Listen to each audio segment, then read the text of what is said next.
એફએનઓ સેગમેન્ટના growth અને Outlook પર ખાસ ચર્ચા કરવા જોડાયા છે કંપनीના एमडी અને CEO Sundar Raman Ramamurthy. Sir good morning और स्वागत है आपका शो पर और सीएनबीसी बाजार पर। नमस्कार मैडम, सर्वप्रथम धन्यवाद मेरे को इधर आपके स्टूडियो में लाने के लिए। जी सर। सबसे पहले हम शुरुआत करेंगे एक सेंसेक्स फ्यूचर वॉल्यूम्स जो पिकअप हुए हमको यहाँ से दिख रहे हैं। फर्दर प्लान्स सर क्या रहेंगे टू एनहांस डेरिवेटिव सेगमेंट, और साथ ही जो एक एंजल वन जो है खास करके सेंसेक्स कॉन्ट्रैक्ट्स से लाइव जाने वाला था इन सितंबर, इसके ऊपर क्या सर आगे अपडेट है, और फर्दर जो है traditional brokers versus discount brokers volumes जो है वो आप कैसे देख रहे हैं सर? जैसा कि आप जानते हैं, सर्वप्रथम माफ़ी है मैं गुजराती में बात नहीं कर सकता हूँ। नहीं सर, बिल्कुल हिंदी में सर। हिंदी में बात करूँगा आपसे और आपके दर्शकों से। जैसा कि आप जानते हैं, मई 16 तारीख 2023 हम लोग वायदा बाज़ार में हमारा सेंसेक्स 30 डेरिवेटिव्स शुरू की थी। जिस दिन शुरू किया था बहुत कम मात्रा में लोग शामिल होने की काबिल थे, क्योंकि इतना सारा फ्रंट एंड सर्विस प्रोवाइडर्स तैयार नहीं थे। अभी 16 हफ्ते में जितना हमारा उम्मीद था उसको पार करके बहुत बड़ी मात्रा में मेंबर्स शामिल हुए हैं। 300 ब्रोकर्स अभी इसमें हैं। 5 करोड़ का यूसीसीस अपलोड हुआ है, उनमें से 3 लाख करोड़ का यूसीसीस ट्रेड करते हैं। और इस मार्केट में अगर देखेंगे तो आप जैसे बोले थे, डिस्काउंट ब्रोकर होते हैं, हाई फ्रीक्वेंसी ट्रेडर्स होते हैं, फॉरेन पार्टिसिपेटिंग इंस्टीट्यूशंस होते हैं, और प्रोप्राइटरी ट्रेडर्स होते हैं, डीलर नेटवर्क वाले होते हैं।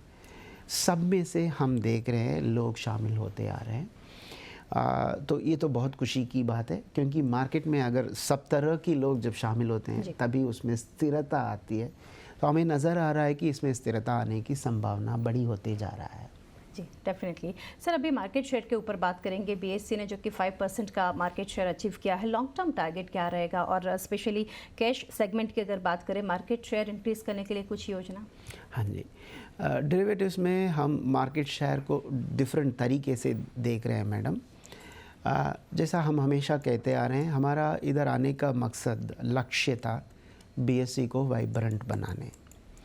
वाइब्रेंट बनाने का मतलब ये होता है कि दूसरा एक प्लेटफॉर्म जो कंसंट्रेशन रिस्क को रिड्यूस करने में क्षमता देगी और मार्केट को ऐसा प्रोडक्ट देगी जो कॉम्प्लीमेंट्री प्रोडक्ट है, कंपीटिंग प्रोडक्ट नहीं है, जिसकी वजह से मार्केट की गहराई बढ़े और पार्टिसिपेट करने वाले निवेशक को दूसरा एक प्रोडक्ट मिले।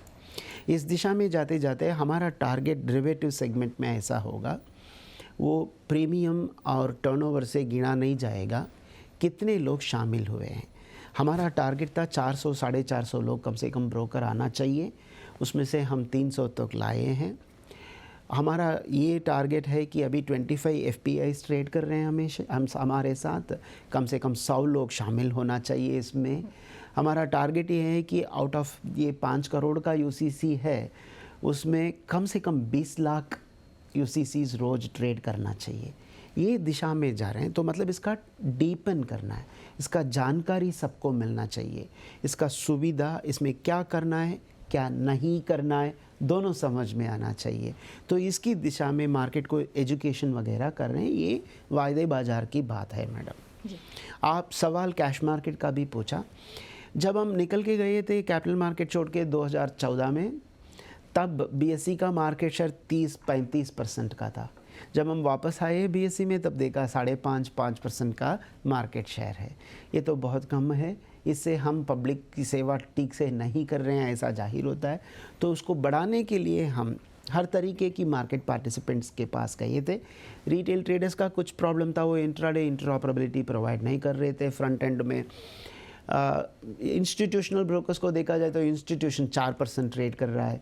एचएफटी का कुछ सिस्टम था ही नहीं, क्योंकि डेरिवेटिव्स नहीं है करके वो लोग ट्रेड नहीं कर रहे थे। थोड़ा थोड़ा करके हर एक का प्रॉब्लम एड्रेस करते आ रहे हैं, थोड़ा सफलता मिल रही है।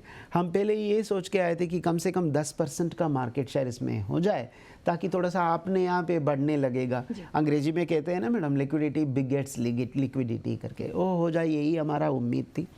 ये 10% के नज़दीक थोड़ा सा जा रहे हैं, और उसको गहराई और स्थिरता लाना ही हमारा मकसद है।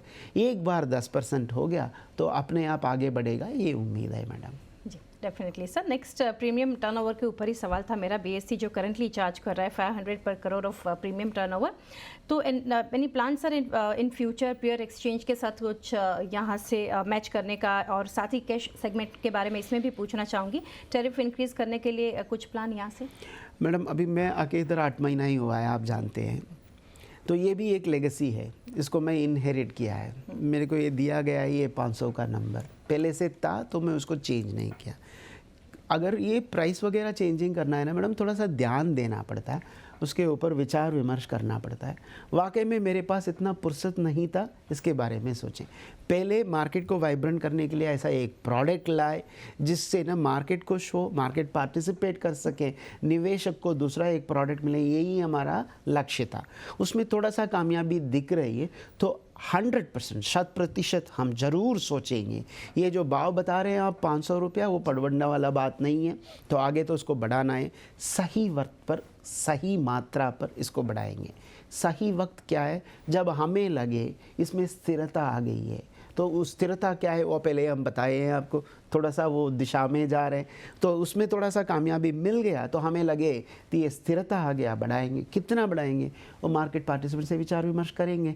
हम जो भी करते हैं मार्केट से पूछे बगैर तो करते नहीं हैं, तो वही करेंगे इसमें भी। जी डेफिनेटली, और आगे भी सर हम जुड़ेंगे, उसके ऊपर भी आपके साथ डिटेल्स हम शेयर करें आप हमारे साथ। सर अदर बिजनेस के ऊपर अगर बात करें, इनिशियल स्टेज पे है, लाइक इंश्योरेंस डिस्ट्रीब्यूशन की बात करें, पावर एक्सचेंज की बात करें, तो इसके ऊपर कुछ टारगेट माइंड में आपने सेट किए हैं? मैडम आपने सही सवाल पूछा। ये क्या है ना, 8 ही महीना हुआ है, उसमें इतना टाइम नहीं था इन लोगों, इन चीज़ों के ऊपर भी ध्यान दें। ये सब बहुत ज़रूरी है। देश की सेवा करना है तो हर मौका जो भी मिलता है उसको यूज़ करना चाहिए। ये सब बहुत बड़े मौके हैं जिसके वजह से, जिसके माध्यम से हम पब्लिक सेवा कर सकते हैं, तो ज़रूर इसके ऊपर हमारा ध्यान होगा। थोड़ा सा समय हो जाए, थोड़ा सा इसमें स्थिरता ला दें, तभी इसके ऊपर चर्चा करेंगे और कुछ तो प्लान्स निकालेंगे मैडम। जी डेफिनेटली चर्चा करेंगे इसके ऊपर। और अभी बाईबैक के ऊपर सर बात करते हैं। बीएससी ने जो अनाउंस किया है स्मॉल बाईबैक, तो स्टॉक प्राइस जो है इसके अबव जो है बाईबैक प्राइस जो कि रिवाइज्ड होकर है उसके ऊपर, तो और कुछ प्लान है सर फर्दर रेस करने का? अभी ये ट्रांच में और रेस नहीं कर सकते हैं मैडम, रिकॉर्ड डेट तो हो गया, तो जिसको टेंडर करना है वो टेंडर किया होगा। उसका नतीजा क्या है एक हफ्ते में तो समझ में आ जाएगा, कितना सक्सेस हुआ है, कितना सक्सेस नहीं हुआ है। क्या है ना, जब हम लोग अनाउंस किए थे 816 रुपये में, तब मार्केट का अगले दिन से प्रीमियम 20% का था। 30 जून से 33% का प्रीमियम में हम अनाउंस किए थे। बाद में मालूम गिरा कि ये प्राइस कम है मार्केट के हिसाब से, तो हम मार्केट प्राइस से थोड़ा ज़्यादा करके 1086 में प्राइस भाव अनाउंस किया था, तो वो भी कम है लग रहा है। तो पता नहीं है मार्केट का रिजल्ट क्या है, इसमें वेट कर रहे हैं मैडम। जी लास्टली सर जानना चाहेंगे, बीएससी जो कि still holds 15% stake in CDSL, तो इसके ऊपर कुछ प्लान है मोनेटाइज करने का फर्दर? अभी नहीं है मैडम, फ़िलहाल हमारे पास 20% था। कानूनन हमें 15% से ऊपर नहीं रखना चाहिए, जिसकी वजह से ये 5% को मार्केट में उतारना पड़ा, इसीलिए हम लोगों ने वो सेल किया है। तो अभी 15% रखने में कोई प्रॉब्लम नहीं है, तो समस्या नहीं है, तो क्यों जाके उसको बेचें। ये तो स्ट्रैटेजिक इन्वेस्टमेंट था, तो इसलिए फ़िलहाल कुछ प्लान नहीं है। बोलते वक्त ये भी मेरे को स्पष्टीकरण करना चाहिए कि एक स्टॉक को रखना या बेचना खाली एमडी का डिसीजन नहीं होता है, ये बोर्ड का डिसीजन है। फ़िलहाल हम तो ऐसा कुछ प्रपोज करने वाले नहीं हैं, लेकिन ये बोर्ड ऑफ डायरेक्टर्स की डिसीजन होगा मैडम। जी डेफिनेटली सर, बहुत शुक्रिया सर, हमारे साथ आप स्टूडियो पर जुड़े और काफ़ी डिटेल्स जो है हमारे व्यूअर्स के साथ, इन्वेस्टर्स के साथ आपने शेयर की। Thank you. धन्यवाद मैडम। Thank you.